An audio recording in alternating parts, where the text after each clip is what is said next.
For decades, America has tried to combat the harms of drug use primarily through banning drugs and incarcerating people who use them. But this has caused a violent underground market for drugs, increasing crime in our communities. It's caused contaminated substances, increasing overdose deaths, and it's caused incarceration to skyrocket, destabilizing families. What we're doing isn't working. Crime, death, and broken families are the collateral damage of using the criminal justice system to address the public health issue of drugs. If you're looking for a better path forward, you're in the right place. What if we changed our drug policies to prioritize life, health, harm reduction, and thriving? And what if it benefited all of us? Our criminal justice approach to drugs had a beginning, and it can have an end. Join us on the journey to end it for good. I'm Christina Dent, your host, and if you're new here, End It for Good is a nonprofit started in 2019, based in Mississippi, that invites people to support approaches to drugs that prioritize life and the opportunity to thrive. This podcast is one of the ways we do that. You can head over to episode 34 to hear my story as a conservative Christian foster mom, changing my own mind on the best path forward with drugs, and then come on back and dive in deeper. I didn't change my mind overnight, and most other people don't either. We all need time to learn, think, ask questions, and explore. Whatever your perspective is, I'm glad you're here. Let's journey together. Welcome back to the End It for Good podcast. I am Christina Dent, hosting today along with Bryan Mauk, our co-host and CEO of End It for Good. Welcome, Bryan. Hello. So glad to be back here today. For our 100th episode. Woohoo! Woo! The centennial. The centennial, if we only had some sound effects, if I knew how to use those, but I don't. Right. So imagine fireworks going off, horns playing. Right? That's what we need, the 1990s soundboard that you can push that wah, wah, wah. I feel like you would really enjoy that, actually. Oh, yeah. So. Mm-hmm. It would be great. So we decided for this 100th episode that we wanted to just do a quick flyover of some of our the things we're most excited about and encouraged by from this last year, as well as kind of the big picture of where End It for Good is headed, what we're most excited about. And so let's just start with some of the kind of by the numbers this year, Bryan, of like what we've seen this year as far as, people see only what they see and they don't really know exactly where End It for Good is and what all we're doing because we don't post everything that we do. So what are we looking at? What are some of the things from this year? There's kind of like high level numbers that give us some idea of kind of the expansive reach of the work that people are part of in this movement. Yeah, absolutely. Well, so we've reached over 1 million people with our messaging, which is really exciting, with 3 million impressions across all of our stuff. So we do a lot of different things, of course, right? We do the op-eds, we do our website, we do our social media, we do the podcast, and even more beyond that. But there's lots of different ways we touch people and have gotten our message out to over 3 million different individuals and 1 million actual people, which is really, really exciting. And we've started to post these podcasts on YouTube, which is pretty cool. So if you want to see my handsome face, my amazing Christmas sweater I'm wearing, and the burly beard that's come out for Christmas, you can check us out on YouTube, End It for Good, where we've had a huge increase, tenfold growth of followers there. Yeah, YouTube is the spot for us. Suddenly we've stumbled upon this YouTube opportunity, which obviously is We're not cool new, and trendy but like that. Yes. But it's interesting to see like what kind of takes off, and YouTube has been that. Yeah, and it's been a record year for podcast downloads, right? We've really tried to lean into making more of them this year, to be able to have reels, to have other content coming out of it, but also just to get the story out and the messaging out for more different things going on in the movement, which is really, really awesome. Almost 1,000 copies of Curious out into the world to be read. And I'll throw out a really fun fact. I found a couple of copies on eBay for sale, and Christina has officially made it, so you can pick up a copy on eBay for $15. But there's also a signed version being sold for $29.99. So the monetary value increase of Christina's signature can be measured, which is really, really exciting. I think that was the biggest kick of the week for me this work week when you came and you were like, guess what? I found the book on eBay, but there's more. A signed copy is selling for double of what the original. Christina said, I have made it. No, I believe it. You said, you have made it. I found your book selling for on eBay. You have arrived at authorship. You're right. Yes. Yes. That's fun. Wonderful. Yeah, no, and I think, and also just from a legislative standpoint, we've been leaning into issues and focusing strategically. And one of the things I'm really excited about is trying to get in front of some of the new drugs and regulations that are coming out. So as new drugs arise, before stigma comes in, before people really get into that knee-jerk reaction of fear, having a calm, calculated, regulated approach. And we saw that for Kratom in Mississippi, and we're working on that for 7-OH now, nationwide and in other places too, which is really, really cool to see. I'm excited to see all the things we've done, all the places we've gone, and the places we'll go this year. Yes, same. That has been really fun. Really fun for me was just helping people who wanted to make their voices heard have an opportunity to do that, whether it was through helping them understand how to write an op-ed and make the connections to get that op-ed into print, or helping them come to the Capitol to share their story. It was really exciting just to see people who are really passionate about something but maybe don't know quite what to do with that passion, like how to channel that in a way that is helpful. And that just has to do with, if you're not familiar with the legislative process or the press process, or, those are all things we've just kind of learned along the way. But most people just don't have experience with that. And so being able to offer some of our experience to help people make their voices heard was probably my favorite thing we've done this year. I really, really loved that a lot. Yeah, absolutely. It's really cool to be able to help people share their stories, right? Because it's hard to work the legislative process and even just understand it. I think, we've all got the How a Bill Becomes a Law song stuck in our head. But beyond that, how it actually works is a complicated process. And we've got time to do it, as a full-time gig. But for people that have a really great story to tell and are out there living their lives, it was awesome to see you and the rest of the team really help to bring life to that story and bring people down and make them comfortable in the process, right? So it's inviting them in and welcoming them and helping them share their story. It was really, really neat to see. Yeah, for sure. We were talking before we hopped on here about the podcast and hitting 100 episodes and favorite episodes. So I'm going to give people a couple of my favorite episodes. They all happen to be women. I just realized I'm not opposed to male episodes on the podcast. Sorry, Bryan, you don't figure in any of my favorite Spoiler alert, I didn't make the top 10, guys. No, I only have a top 4. Okay, so you might have been in the top 5. I just don't know. All right, I'm going to hold out with that. I was the number 5 slot, and right. For reasons to look, non-biased, you cut it off at 4, and that's the story right. I'm sticking to. That's right. So my favorite episode of all time on the End It for Good podcast is episode 52. We did that with Jane Claire Tyner, who used to be on our team at End It for Good, and her sharing her story as a mother who lost her son.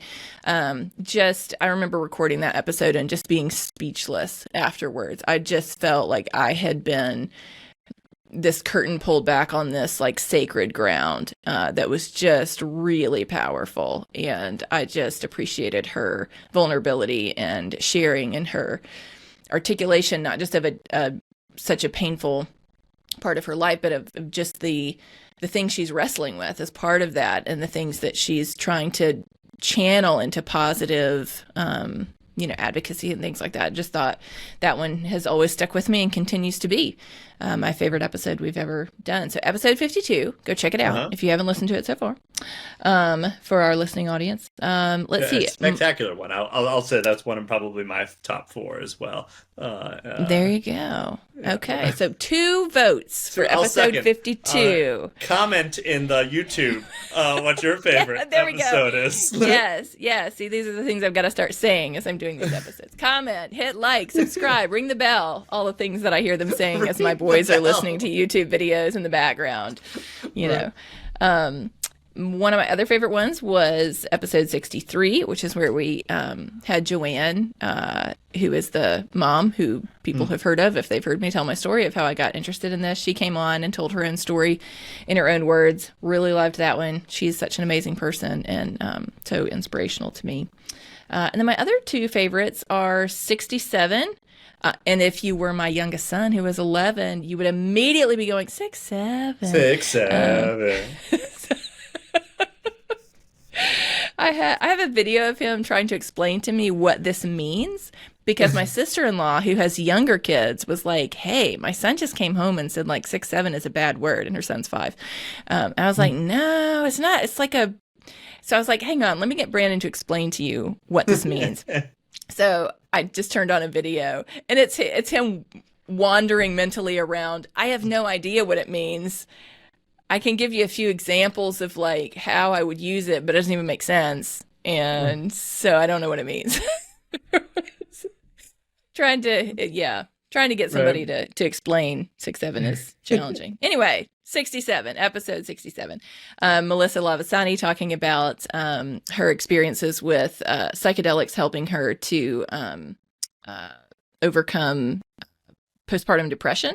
And that was, even though we don't particularly work exactly on postpartum depression, it's part of the bigger question mark around psychedelic use and mental health challenges, and so many people using that for addiction treatment. And just hearing her talk about just her life change and what it gave her back from her kids. I have actually often thought about the she gave an illustration in that podcast episode of when she sat down to play with her son for the first time on the floor. And like, she said it was like a record screeching to a halt in our house. Like, suddenly this has never happened before. Like, this is new. This is something that is normal for a mother to do with their child, but she had not been able to do that before. What a powerful thing to experience and to have access to something that gave her such an everyday experience for so many parents. But for people who are struggling with a mental health challenge like that, can be absolutely transformative. So that was a really powerful one. And my last one is episode 76 with Jan Moore. It's also one of our most popular episodes. I think the title of it is More Questions, Less Yelling, or Less Yelling, More Questions. But her talking not just as a mother who lost her son to an overdose, but also as a therapist who now works with families who are walking with their loved ones through addiction. And it was such a life-giving episode to hear her be able to walk through so much pain and be able to offer hope to other families that are walking through something similar. Yeah. All right. So my 4. I will lump 2 together. It's that whole series on the psychedelics. I really loved. That was actually right about the time that I was interviewing here at End It for Good. Yep. And I was listening to those, and those all just really resonated with me. So they have like a special place in my heart.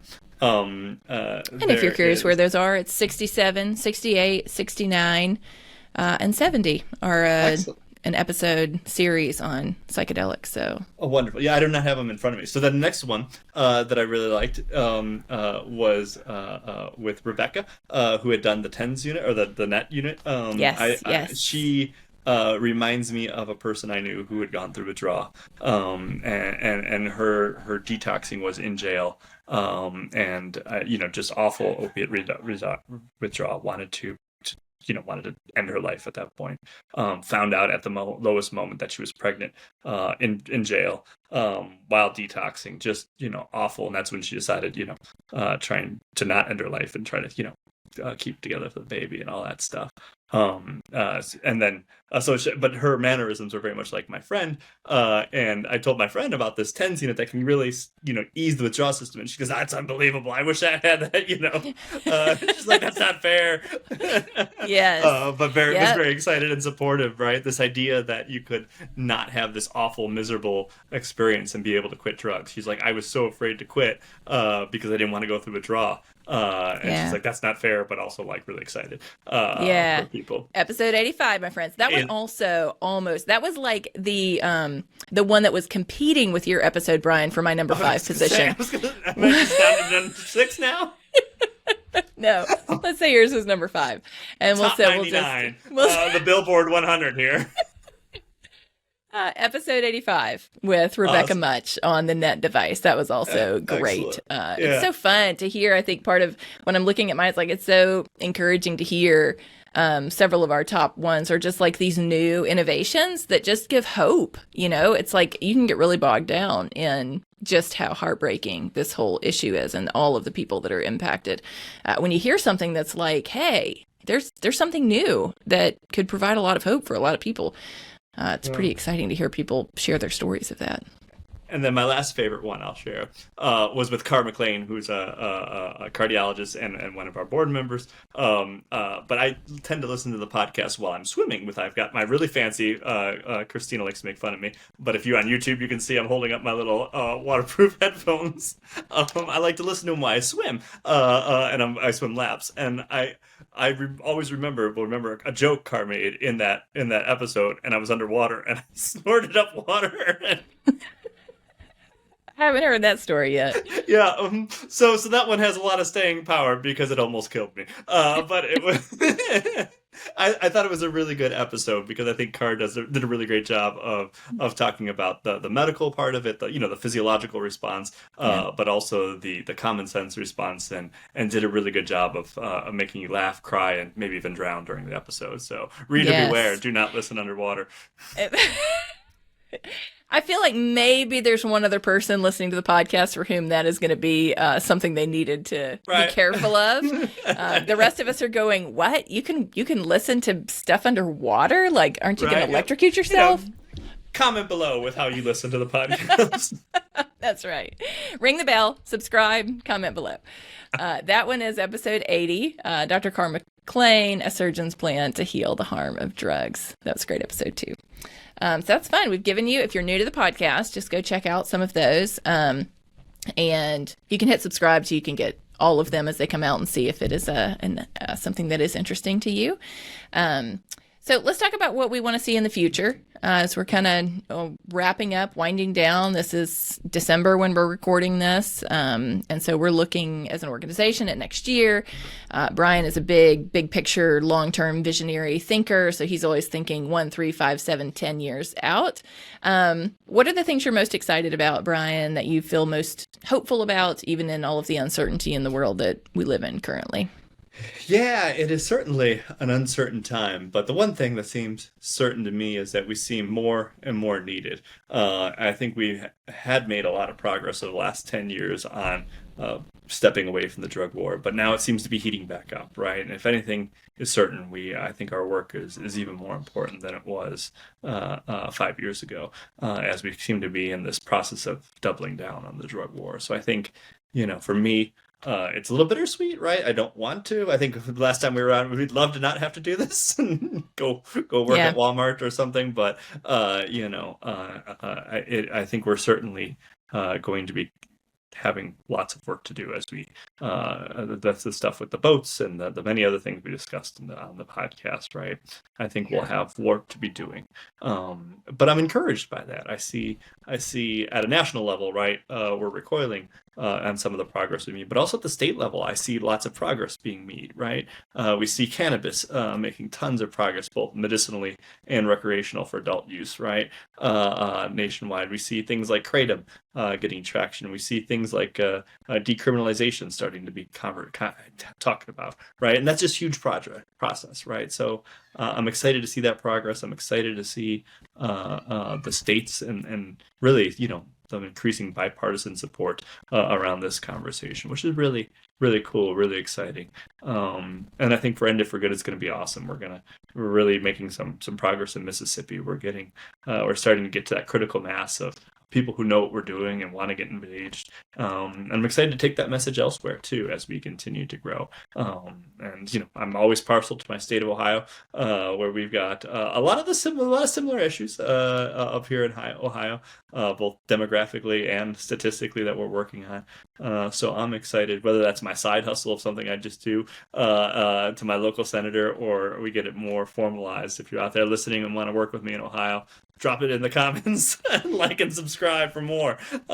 So I'm really excited there, and I think also too, just at a national level, right? There's conversations starting to happen too, right? As we begin to look at things like kratom and 7-OH, right? And I think this, personally for me, this general strategy of let's get in front of a substance when it comes out, and let's begin to regulate and show the world that we can have substances, we can regulate substances, just like we do alcohol, just like we do tobacco. We can reduce the harms. People can be safe. People can make grown-up decisions. And then we can help them with their health. Focus on that. Yeah, love that. I'm excited about all of those same things. Well, it is hard to see the kind of pushback that, and I think, the more that I've read about the history of humanity and substances, is that in times of uncertainty and in times where we feel out of control, humanity often reverts to blaming drugs for that. It is much more challenging to deal with whatever the real kind of root cause of whatever the current problems are. And we have a long hundreds and hundreds of year history of looking at, because substances and addiction give us a very visual, it's like, that's the problem. Instead of saying, no, what's the real problem that the real problems we're facing? And those are often much more challenging and complicated than just saying, the problem is drugs. The problem is, people who use drugs. And so I think part of that is that we do have this long history of blaming drugs and people who use drugs for the problems of society, rather than being willing to say, this is a symptom of other things that are going on, or maybe completely unrelated to other things that are going on. But when we feel out of control and we want to blame something or someone for the problems that we're facing, that is an easy target. It is a historically cyclical target. And so for us, if you're listening, it's important to kind of don't go down that kind of knee-jerk path of whatever I'm hearing must be the case.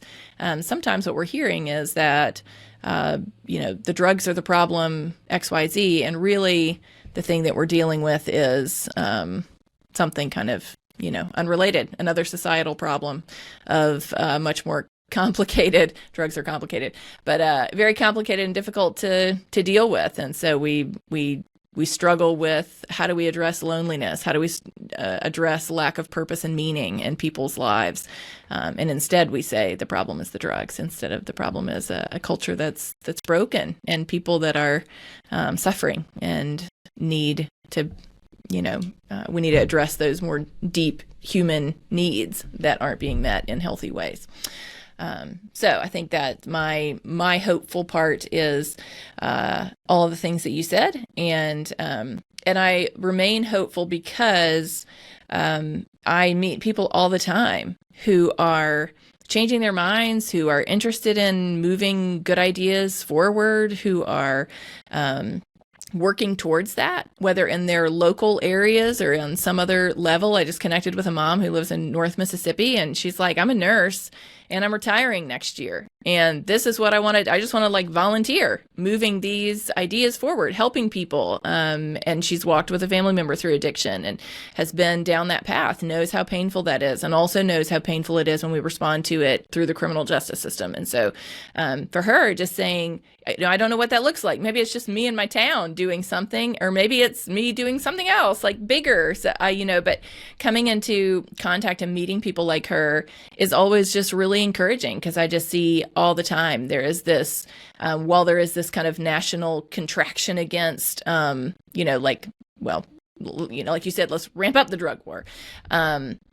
There are also still always people who are seeing this hasn't worked. It's not going to work. And I want to be part of bringing something more effective, more life-giving, more life-saving to pass. And oftentimes the most encouraging work is happening behind the scenes, and it's happening in small places. And that is always how kind of culture changing work begins and happens, is through the commitment of people working where they are in small ways that become a group of people working in big ways to affect big change. And that always keeps me encouraged. Big changes happen from small changes, and that happens from individuals. The snowball effect, right? Yes. So looking back on the last 6 years, because we're coming up on our 6-year birthday, our hexannual. I don't You know. know, I have I don't no know, clue bro. on that one. You're on your I own. don't know. Yeah, sometimes I start a sentence not knowing how I'm going to finish it. It's a Michael Scott quote. Yeah, no, 6 year birthday here for End It for Good. Looking back, what are you most proud of and excited about what's happened here with End It for Good? Um, so I think for me, I am excited that uh, it's going to sound anticlimactic to say that we're still here, but most nonprofits don't survive 6 years. The vast majority of them don't. And we have and we are, and that is a testament to the people who support and give. So, like, subscribe, and also head over to enditforgood.com, and you can make a donation of any amount that helps this work to continue, because this is our job. This is it's not just the thing we're passionate about. We have been blessed to be able to do this instead of having to work some other job, and then just whatever time we have on the side to do this. And so it's what allows us to host events. It's what allows us to travel to events to speak where maybe they don't have the budget to be able to pay for that for us to come. And we say, hey, that's okay. We can be there anyway because we want to educate this conference of people about better solutions. And so I think the continuing work, to me, that is a big testament to people who believe in this mission, and to us tapping into something that people really value. I think, if we were doing work that didn't resonate and that was not effective, people would not be supporting the work. So to me, that support is continued kind of proof of this belief in what we're doing and the value of what we're bringing. And that's really encouraging. And I keep I did this personally, and we do it as a team now, but we keep a list of all of the stories. It's like a Google Doc that everybody just adds to every week, of just things that have been encouraging, people we run into, emails we get. And we share those in our weekly team meetings because all of us need the encouragement of hearing real people impacted. And I love to read over those because, to me, that is, policy change is important because it impacts the lives of real people. I'm not particularly interested in policy as a thing. I'm interested in people, and it just so happens policy affects them. So it's seeing those, like, real people impact, whether it's people who came to an event that were changed, people who read the book that were changed, people who listened to a podcast episode and emailed us. I just got an email this afternoon from somebody that said, hey, I just heard the podcast episode on XYZ. So, and it's not somebody I've known previously. So those things are all super encouraging to me. People investing in the work because they believe it has value, and people sharing how the work has impacted them. And that's really fun to see that circle continue over and over again, of people saying, this work is valuable, I'm going to support it financially, and this work is valuable because it impacted me personally. And seeing that circle just go round and round and continue to go for 6 years has just been really, really gratifying. Gotten to work with so many amazing people on our team, but also just as volunteers with End It for Good and people we've collaborated with. And that has deeply changed me as a person. And I am just so thankful for the opportunity to do this thing that I'm so passionate about, and be part of this movement has been really, really gratifying. So I'll turn it back around. And you've been here a year now. What is the thing that you have most appreciated, most loved, found most fulfilling from this year at End It for Good?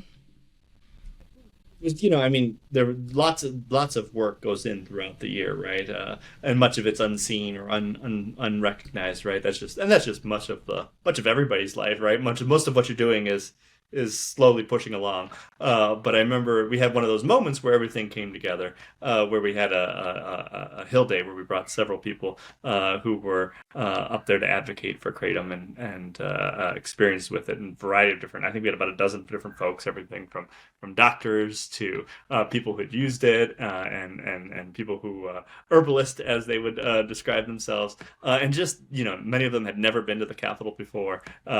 All just a completely brand new experience with them, and you got to meet with maybe half a dozen different legislators, tell their story, and right, it is always great to see that happening. But for me, like, comparing the first story, like the first meeting, to like the last, how much confidence and entertainment and enjoyment they were getting out of telling their story, right? They went from really nervous and shy to really, out of their shell, engaging, laughing, joking, telling their story, and just to see that transformation happen, right? Of the legislators, but also of the people telling their stories, to get them, for them to get comfortable, and then ultimately to get the bill passed. That was just kind of that huge moment where it all comes together. That was really cool.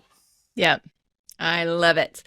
So if you're listening and you've got a story you want to share, and it doesn't have to be something, we don't have to have the rags to riches story. If you just want to share your story of impact, either of End It for Good's impact, of substance use, of recovery, we want to hear it. So shoot us an email, info@enditforgood.com.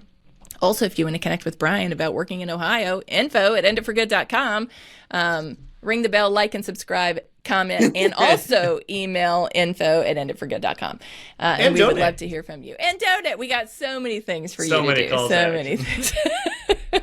But most of all, we're just so thankful that you're on this journey with us, whether you're on the journey as a curious person still pondering the ideas we're talking about, or you're somebody who's like totally on board. We're glad you're here. We're so thankful that you're part of the conversation, part of the movement of learning, and we'll see you in the new year with more podcast episodes, more guests, and more great work over in all the other spaces. So join us on our newsletter, social media, all the things, and we'll continue this movement towards life and health together. Happy holidays, everyone. Bye. So how do we shift our drug policies from a criminal justice approach to a public health approach? By inviting one person at a time to change their mind. Changed minds are the catalyst to changed laws. But many people are only willing to have this conversation when they're invited to by someone that they trust. That's you. Invite your friends, coworkers, other people in your circle of influence to consider a better way. At End It for Good, our hope is that people who hear will become people who tell. Start a conversation and join the movement to end it for good.